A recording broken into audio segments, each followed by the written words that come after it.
Guys, Barbell's full line of 2.0 jeans are here. The highly anticipated Athletic Fit Jeans 2.0 are restocked featuring fresh washes and styles. Whether you like slim, straight, relaxed, or boot cut fits, they've got you covered. Their clothing is built to fit athletic bodies, and I can't express what a difference it makes in both comfort and fit. They're backed by a full 1-year, 365-day, no questions asked guarantee. Barbell's training gear and casual wear is built to power whatever your workouts, your work days, or your adventures demand. Their jeans are designed for ultimate comfort and movement, perfect for an active lifestyle. Don't miss out on this restock. Order now before supplies run out. Go to barbellapparel.com/Chael. Do it right now, and you're going to see a collection of my favorite items that I've posted, and you can take advantage of a very special offer today. It is very rare in life that somebody has power and that they don't wield it. It's one of those deals, right? And I can almost tie that in. We've got like this presidential election is coming up. We got these debates going on. And one thing that they must do is act as though this is not about the power. This is for the people. I am representing the people. Like, you have to do that. It's all an act. It's all an act amongst all of them. It's all about the power. But it's got to come across as though it's not. I mean, really, it's a tough thing to do. Or you just go the other way with it. You don't play the game at all, and you say it's about the power. Now, that's never happened in politics, but we're seeing that happening constantly within the politics of MMA. Suga Sean pulled it today. Sean is the gift that keeps on giving, right? It's a difference between, right, you got your big stars. And I can't put Masvidal on the list because he officially retired, but Masvidal did a very good job with this as well. You got Adesanya, you got Suga Sean, you've got Conor McGregor. But they're the stars that keep on giving. There's something in between fights. The worst thing in the world for Sean and his popularity is the fact that he fought 3 days ago. Why? Because that means his next fight is the furthest out of anybody. And if it's the furthest out, there's no media, there's no attention, there's nothing to cover. You would have no story on Sean. To have a story, you gotta have the 5 W's. Who, what, when, why, and where. You don't have those. You could have speculation of Chito Vera at T-Mobile in December. You don't have an actual story. He's in a wildly hard position. Well, for everybody that isn't named Sean, he just keeps on figuring it out. And I'm sharing with you, like, and Conor is a great example. Conor has been doing this for a while. I mean, Conor is classic for a few phrases, but one of them, beg me. You're hearing other guys saying that all the time. And the authors will print it and the fans will retweet it, and they never tie that back to the originator, which was simply Conor McGregor. But this whole beg me gimmick, it's a very good and effective and powerful one. Not to mention, Red Panty Night is very real.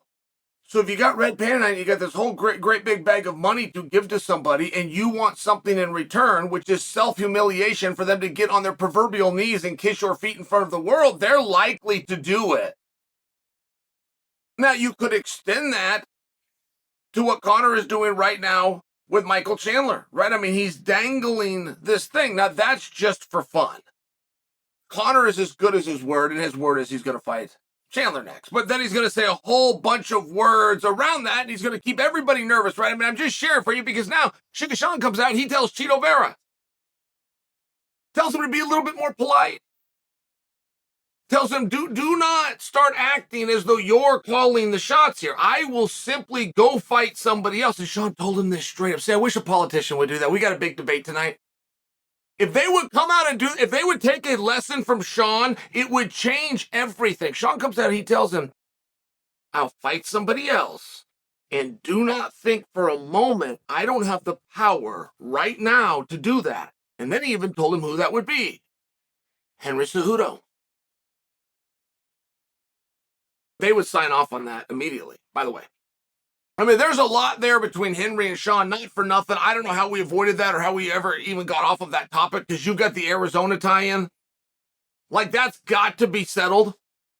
You got Suga Sean, you got Henry Cejudo, and you got Dominic Cruz, all from the AZ, and nobody's talking about that. That would not fly in West Lynn, I'll tell you right now. There's only going to be one. easy way or hard way, but it's going to get figured out and there's going to be one. And somehow, like, this just got overlooked. Now, I only offer that to you because it's very meaningful. I mean, I'll take DraftKings, my own partner. They came out yesterday with a line on Merab versus Suga Sean. And they had it 2-1, right? It was just the classic old debate that you would have thought we settled to some degree on Saturday about the striker versus the grappler. And I hear you, from 1993 until 2023, we had our answer, but we don't anymore. There's never been a time like this in MMA where striking dominant athletes have more championships than right now. There has never been a time. And I only bring that to you because the Merab comparison 100% has to do with the striker versus grappler phenomenon that has always, until present time, favored the grappler. Now, that fight is between them, and I don't know where Merab is at. Do you? I never got a great update on that. I know that Merab had something, I believe, with his hand. And this was even like right after the coat incident, which is one of my favorite pieces of theater in the history of MMA. Talk about the night that Henry and Sterling get done, Suga Sean gets brought in, drops the jacket, Merab takes the jacket. Remember this? Crawls up on the cage. But the very next day, Henry, who was going to retire, in that moment. The piece of theater of Merab, of the jacket, of Suga Sean, of the face-off with Aljo took so much time that great emotion that Henry was feeling, that great emotion that makes you do and say things that possibly you wouldn't have done it at the time, it calmed down. It went away, and he didn't retire. He took the gloves off. He was going to retire in that moment. They took so long to get to him. Not only did he not retire, the next morning, by the time I had woke up, and I'm an early riser, he had called out Merab for the Boston show. Not only did he call for a fight that we all want to see, he called for the perfect opponent at the perfect time with the perfect placement. I mean, Henry would have got this fight. The reason that went absolutely nowhere is Merab was getting his hand fixed. I'm just trying to give you guys a timeline. And I never got an update on how that hand is. I mean, I'm offering you that. As a matter of fact, I was working with Michael Chiesa over the weekend. We're at ESPN, or we are on ESPN. And Chiesa, when referencing the division, brought up Sandhagen and the fact that Sandhagen had an operation on his hand. I thought Chiesa misspoke. I thought he interchanged, while we're live, Sandhagen with Merab. Because Sandhagen just got out of the ring. And it was a completely grappling heavy contest. They threw the cameras to Sandhagen. I didn't see anything on his hand. I didn't see where the hand, and I've never heard it, I've never read it. I bring it to you, I just thought Chiesa, who never makes a mistake, true professional, great guy to work with. I thought he had a slip, and he said Handhagen, where he meant to say Dishalavili. Now, I bring that to you because I'm just sharing with you. I'm disclosing my ignorance to the topic of where Merab is at in terms of getting back. There was even a tweet that went out by a real stud fighter. Somebody posted, it must have been one of the dirt sheets I go to, Elbows or Manias, but somebody posted from a real stud fighter that came after Suga Sean because Sean called out Cheetah and they said you should have called out Merab. I don't know if it's possible to call out Merab, for one. And two, for Suga Sean, see, don't mistake what happened here, please. Don't mistake that Suga Sean called out Chito because he's following the golden rule of the easiest fight for the most money. Don't mistake that. That's how it's going to be presented by everybody, including Sean. That's not what's going on here. This was the gentleman and this was the sportsman inside of O'Malley. The part of O'Malley he doesn't like you to see. The real person with compassion who's fully aware that I am now the champion of a division, you're on the undercard, and we have a past. And I'm going to make sure that you get your opportunity the same as somebody else made sure I got mine. That's what this is.